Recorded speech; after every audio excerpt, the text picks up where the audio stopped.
Friends, welcome to சென்னைகாட் சமையல். எல்லாரும் எப்படி இருக்கீங்க? நல்லா இருக்கீங்களாப்பா? இன்னைக்கு நம்ம சென்னைகாட் சமையல்ல மட்டன் நுரையீரல் வறுவல் தான் செய்ய போறோம். ரொம்ப ரொம்ப சூப்பரான சுவையில இருக்கும். அது மட்டும் இல்ல, சத்தானதும் கூட. வேக வைத்த மட்டன் நுரையீரல், அதாவது வேக வைக்கிறதுக்கு முன்னாடி நான் உங்ககிட்ட இதை காட்டல. நல்ல மஞ்சள் பொடி போட்டு கிளீன் பண்ணி வேக வச்சு எடுத்திருக்கேன். அதோட சேர்த்து மாங்கான்னு சொல்லுவாங்கல்ல, அதுவும் 2 இருந்தது. கிளீன் பண்ணிட்டு உப்பு மஞ்சள் பொடி போட்டு குக்கர்ல வச்சு நல்லா வேக வச்சு எடுத்து கட் பண்ணி எடுத்து வச்சுக்கோங்க. ஒரு கடாயில எண்ணெய் ஊற்றிருக்கேன். எண்ணெய் தேவைக்கேற்ப போட்டுட்டு அதுக்கப்புறம் சோம்பு கொஞ்சம் கருவேப்பிலை கொஞ்சம் சேர்த்தாச்சு.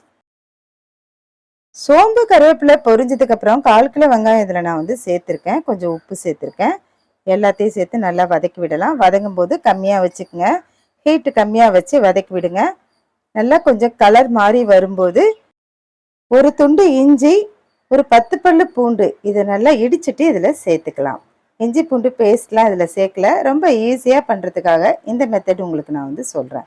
கட் பண்ணி வச்சிருந்த ஈரலை வெங்காயம் வதங்கினதுக்கப்புறம் சேர்த்துட்டு எல்லாத்தையும் சேர்த்து நல்லா வதக்கி விடுங்க. கொஞ்ச நேரம் இதை அந்த ஆயில்லையே வதக்கி விடணும். அதுக்கப்புறம் தனி மிளகாய்த்தூள் 1/2 ஸ்பூன், 1 ஸ்பூன் அளவுக்கு கரம் மசாலா இல்லைன்னா சிக்கன் மசாலா, வீட்டு மிளகாய் பொடி காரத்துக்கு ஏற்றது போல், தனியா கலந்து நம்ம அரைச்சி வச்சுருப்போம்ல, அதையே போடுங்க.